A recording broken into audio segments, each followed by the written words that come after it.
Is your Xumo Stream Box frozen on the settings screen? Don't panic. This is often a software glitch, not a hardware failure. The quickest fixes are force closing and rebooting. A soft reboot or force close clears temporary memory.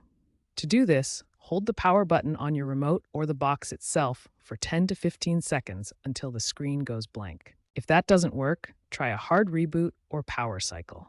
Unplug the Xumo Stream Box from the power outlet for 30 to 60 seconds, then plug it back in. This resets the network connection and clears minor firmware issues.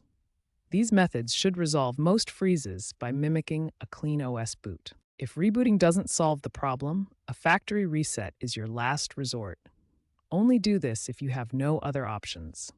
This will erase all your data, so make sure to back up your settings if possible through the Xumo app. If you can access the settings menu, navigate to System, then Reset, then Factory Reset. If you can't access the menu, some devices have a pinhole reset button. Remember, Comcast is shifting towards its Xumo Play app, so hardware support for the Streambox is decreasing. Prevent freezes by ensuring good ventilation to avoid overheating, limiting open apps, and keeping your firmware updated. If problems persist, contact Xumo support, but be aware that your device may be nearing its end of life.